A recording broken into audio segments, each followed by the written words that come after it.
Here is a sequence. Let's begin and enjoy.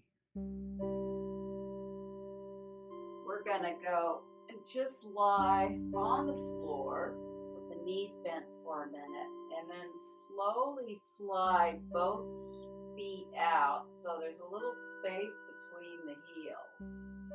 And then we're just gonna gently, it might be that, the sticky mat gets you stuck a little bit, but we're just gonna do this little thing called a heel rock.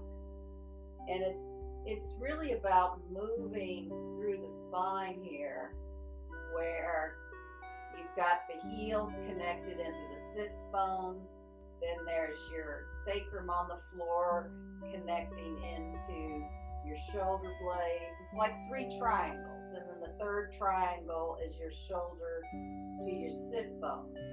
And just so it's gentle, it's not about forcing it, it's just a gentle rock, and it helps you to feel into if you're holding tension somewhere or if you've got a little bit of sidedness going on. And then just ease off on that and then slowly slide that right foot up so the foot stands and the knee bends. And then slowly slide the left foot up. And now here, you can try that movement again. It's going to be a little bit different as you press the feet in and you just do a little bit of that rock, and you can feel the pelvis, the connection. So it's the heel bones into the sit bones again, the sacrum, up into the shoulder blades, and then up into the base of the head. And so that might help you become aware of your shoulders in terms of if one shoulder blade is higher than the other. And then slowly just slow that down. And then you can just extend the arms up and just, stretch one, stretch the other. Just see by doing this a few times if maybe it helps you then release those shoulder blades down into the neck. And then you can bring the palms down next to your hips and inhale the knees into the chest, extend through the heels, exhale, bend the knees into the chest. Feet on the floor. So you can also place the hands under the head. Do that. Or if you want a little bit more effort or work, you extend the arms overhead. And it's even possible, if you want to hold your elbows, to do it this way. I just got a little crack in that. And there's something really nice about this to open the fronts of the armpits. So again, there's a few choices to play with. And then the next time you bring the knees in, you're going to extend one heel up and one heel towards the floor. A couple of breaths here. Bend both knees into the center again. Extend one heel, hovering if you want more intensity. If you want less intensity, you just bring the legs closer together. Bring the knees back into the center. And then extend through the other heels. Couple of breaths. Bend into the center. And then extend the heels in the opposite direction. Bring the knees into the center. And then then both heels low if you're up to it. If you're not up to it, you can have them a little bit higher or just do halfway. So we'll start low together. Inhale, then back in, coming back to 60 degrees. It's not quite halfway. And then inhale into the chest. And then up to the top, 90 degrees if you can do it. You can do it a little bit lower if you need to. And then see how slow you can exhale the feet all the way down. And then release the arms as well. And then just slide the feet back up so the feet are bent and the knees are there. And then we're going to do the Guru Dasana pose down here where you wrap the right foot under the left. And this is easier if you slide the feet down a little bit. If you can't wrap them all the way, that's okay. You can just press the foot into the calf muscle there. And then see if you can bring the right elbow under the left. Now you can bring the hands to the shoulder, or you can do the full Guru Dasana pose. And so we'll inhale, bringing the knees and the elbows towards each other. And you can hold it for a few breaths. And then exhale down. And then you can lengthen the arms overhead, getting a bit of a stretch in between the shoulder blades. And then that also lengthens out your torso and your abdominals. So you're really, in this pose, you really squeeze the legs and the arms together. If you have the arms like that, you can still really squeeze them together. And then we'll inhale, bring the knees and the elbows towards each other, really squeezing those legs and arms to each other. And then exhale down. You can bring some length through the arms, or holding the shoulders and lifting the elbows up. And right there, you should start to feel more length through the whole torso. And then we'll do one more on this side. Inhale, bring them together.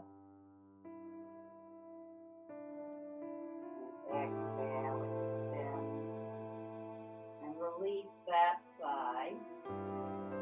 And then you wrap the left leg around the right calf muscle. And then the left elbow comes under the right elbow, and either holding the hands on the shoulders, or you can wrap the hands. And you know, this is a process, so you can just work here, you know, just begin here, trying to really get those elbows on top of each other. And then inhale, knees and elbows towards each other. And then exhale, you can lengthen those arms away. And again, this helps lengthen the torso as well. And then inhale, squeeze towards each other. And exhale, lengthening the arms. Inhale, bringing those knees, elbows towards each other. Exhale, long. And then one more squeeze.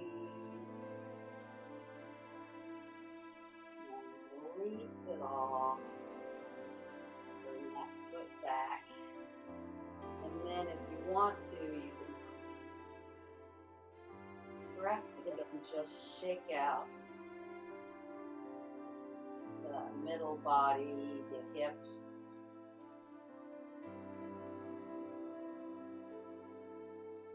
And shaking movements are really good because it gets the blood flowing. And since I'm talking about it, you might as well shake the legs and the arms out.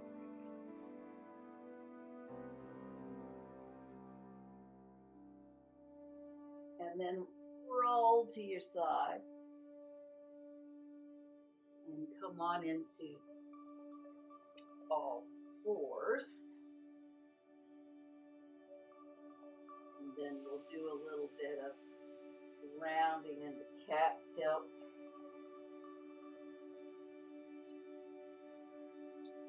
Inhale to dog.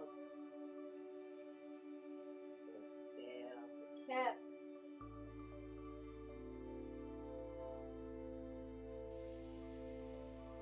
Inhale to dog.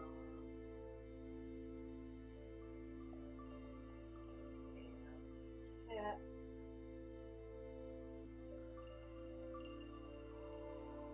Inhale, dog.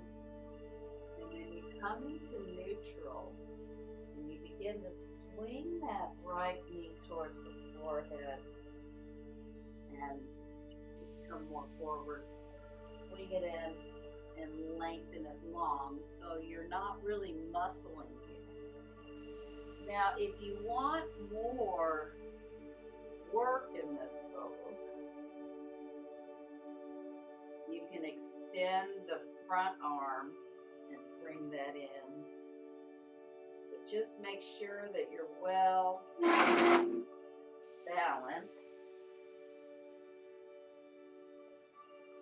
But it's fine if you just swing the knee towards the head. Come long. And if you're doing the elbow, just make sure that you're still rounding the spine here. And next time the leg is long, extend through the fingertips and the toe tips. Feel that length and support. And bring both that hand and that chin back down to the mat, and then start to swing the other knee in. Inhale long.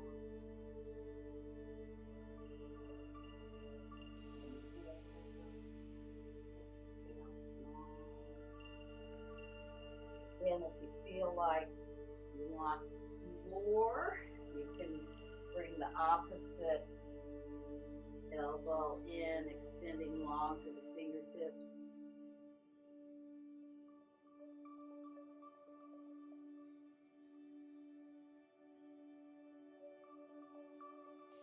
And the next time the leg is long, leave the arm long, real through the toe tips and the fingertips. Feel that core support. Then bring that hand and leg down. Walk the hands a little forward so you can really press those sit bones back into the heels. And a couple of breaths there.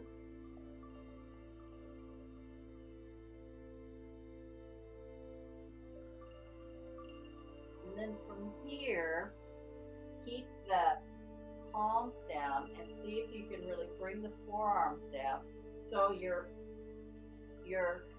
coming in so you can engage those shoulder blades. It's like bringing those elbows perhaps closer in. And then we're going to extend one leg. We're going to go into half plank and then extend the other leg into half plank. Couple of breaths here, really pressing through the legs out to from the tailbone all the way out to the head. And then slowly come down to the mat Just start to walk your elbows forward, but keep a bit of action in the legs, and you can get this little armpit stretch here.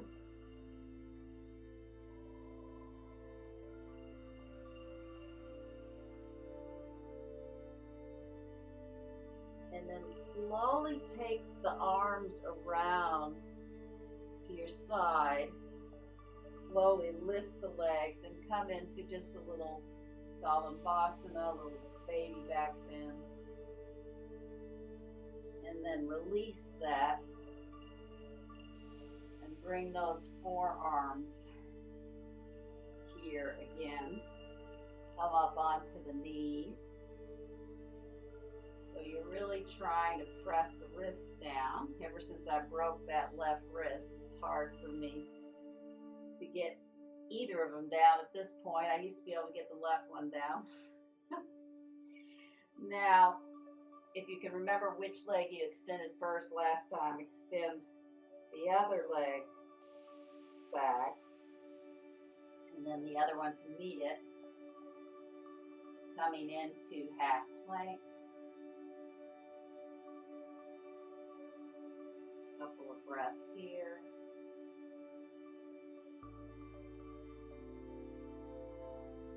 And bend the knees down, coming into that shoulder stretch. So walking the elbows forward, palms together, still a little bit of action in the legs. Forehead, press the forearms, and stretching into those shoulder blades.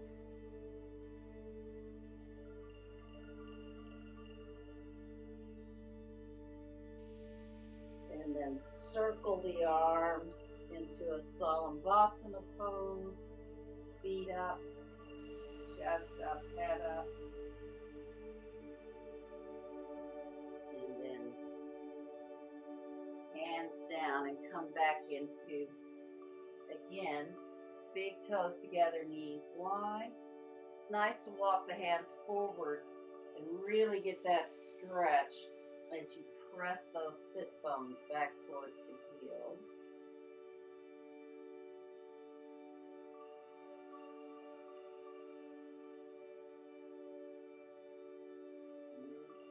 Inhale, come up, tuck the toes under, come into a downward facing dog.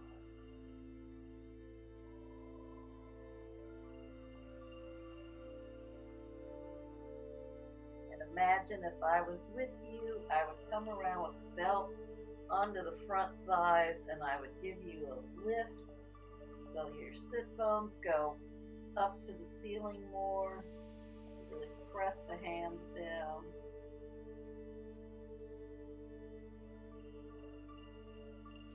And then go back down on your knees into big toes together.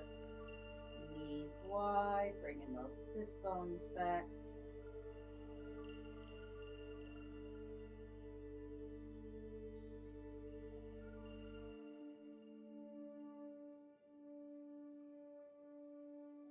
Inhale, come up again, tucking the toes under into a downward facing dog. And then see how you go. If you can come into full plank here. And then on your next exhale, just roll the chest forward into upward facing dog. And then come back down, up into downward facing dog. Well, I guess I should explain what's up and what's down, since here your sit bones are up, but your head is down.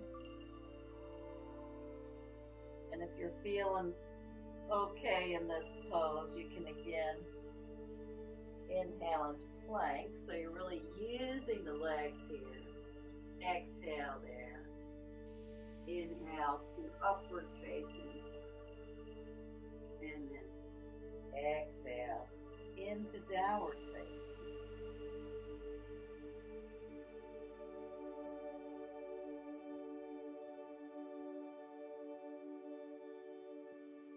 one more like this. Inhale into plank. Exhale there. If you're struggling, you can always bring the knees down. And then upward facing. And then back to downward facing.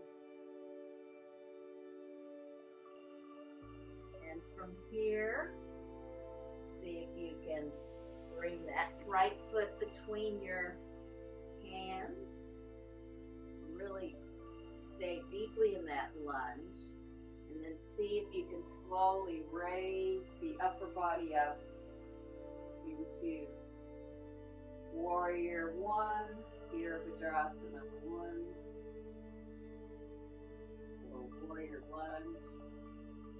And then bring the hands down next to the side of the foot. And then bring that foot back into Downward Facing Dog. Inhale, bending the left knee. You can always use your hand to bring it through.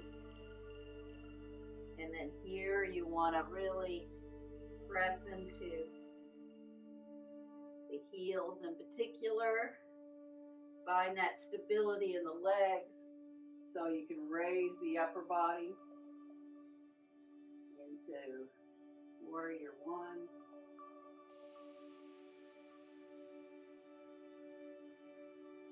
Bringing the hands down, bringing the foot back, and either, if you're up to it, you can come into that little half vinyasa, or you can always stay in downward dog, or you can go into big toes together, knees wide. All of it's legitimate, all of it's helpful. All of it has something to teach you, so you have to learn to trust what your body needs to do today. And then,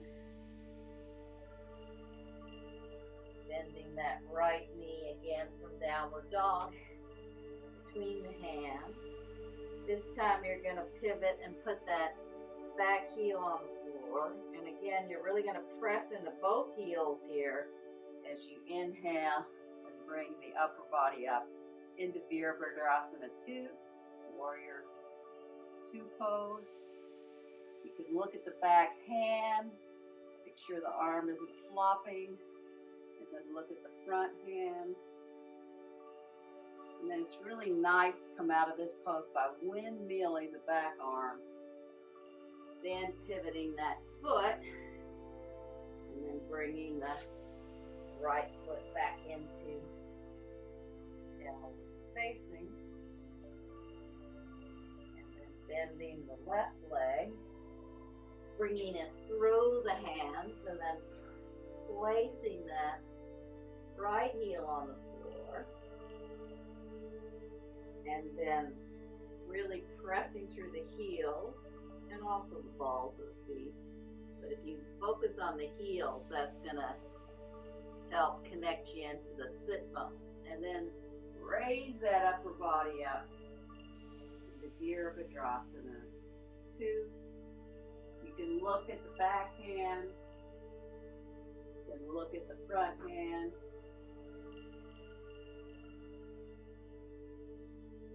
And then you can windmill the back arm around, hands down, bringing the foot around, taking the leg back into downward dog, and either the vinyasa or big toes together, knees wide. Inhale to plank, exhale there. Inhale to upward, exhale to downward. Breath here.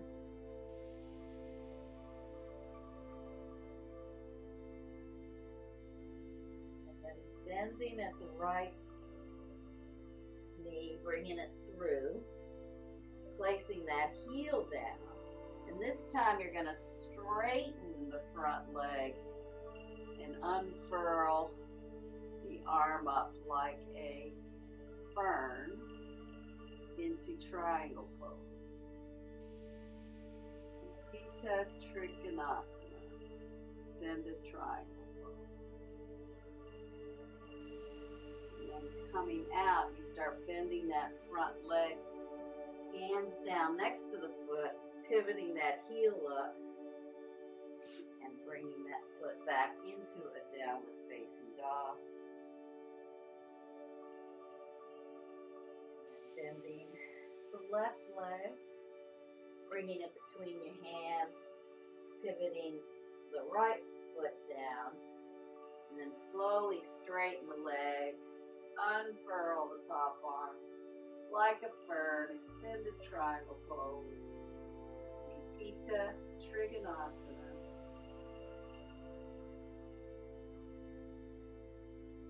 And then you bend through the front leg, bring the arms around,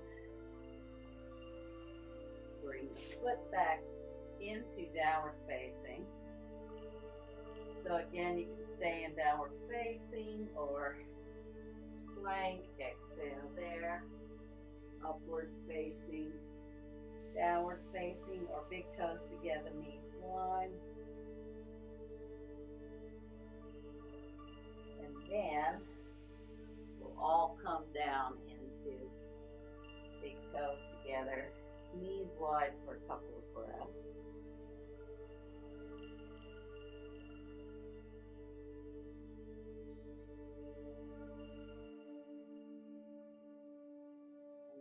Slowly come up. And if you have a block, it would be great if you could use a block. You know, I could probably support myself with cushions in this pose as well. We're going to go into supported bridge pose. But, you know, if you only have a blanket, then you could fold it up, you know, as thick as it gets. Now, this wouldn't be very high for me, but I could still put this under my pelvis. So you can see it's not very high for me, but it is a little bit still of a bit of an inversion, because my pelvis is higher than my heart. If I have a block, then this is what I can do, is I can press up, place it under my sacrum, and then have the feet down. So whatever you can use in your home, you could put some pillows underneath. Like I said, if you only have, this gives me much more of a front body stretch. But again, you may not have that at home. So you can put I can't really turn my head here. You can also pull on the mat here, getting those shoulder blades underneath you. And then see if you can bend the knees, and this will be easy on the lower, you know, if you just had the blanket underneath you, and come up into straight-legged where it's kind of a shoulder stand variation. See if you can come in here for a few breaths, and you can really work on energizing the legs. So the legs are not hanging out, they are actually, you know, they have some muscular action here.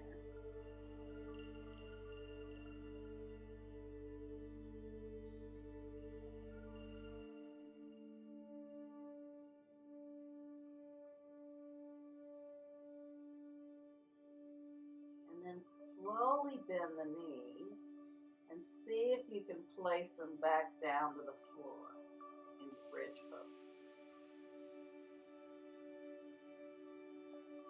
You may need to walk the feet back in to feel that heel to the sit bone connection.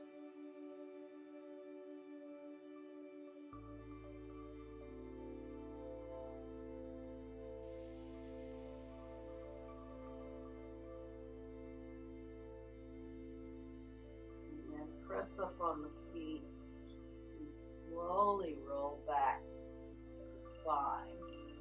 And whatever Shavasana you'd like to do today, you can either extend the legs long, you can put something under your knees, or you can do a little bit of feet up the wall. So whatever you have with you, you can use that. So whatever position you have chosen, make sure that whatever part of the body's touching the floor, that you can feel it softening and spreading. And perhaps you begin to feel the breath becoming soft. Just notice the breath in your nostrils. Is it in one nostril or is it in both nostrils? My experience in yoga is that often at the end of practice, I'm quite aware that I'm breathing in both nostrils.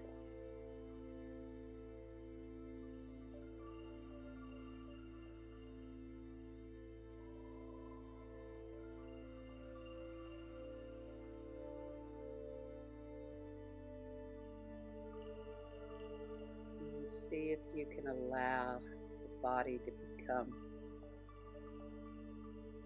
heavier into the floor and heavier, or sinking. Let's use the word sinking. So your body is sinking deeper into the floor, into the support, sinking deeper and deeper.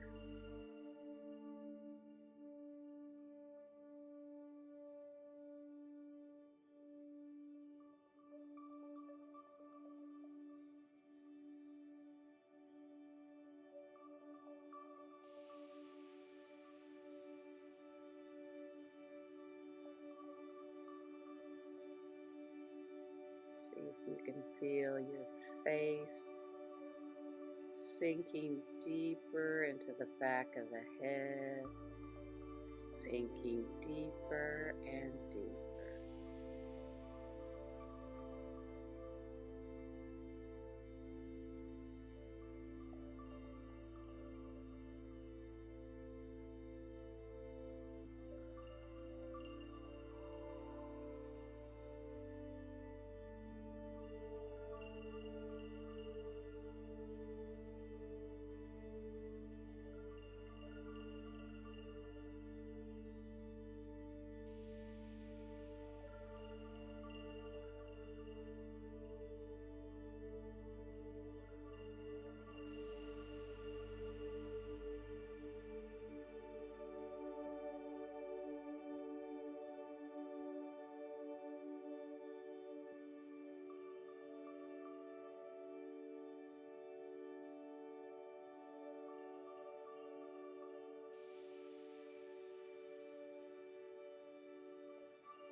And then slowly begin to deepen your breath, bringing a little bit of movement in your fingers and toes. And then you can take a nice, big, long stretch in the body. You can wiggle your way towards rolling on your side. And then you can slowly come up to sitting.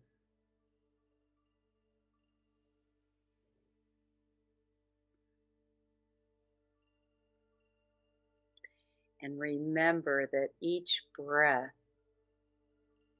is like something you can do over and over again. So there's never a mistake. Each new breath allows you to begin again with that inhale.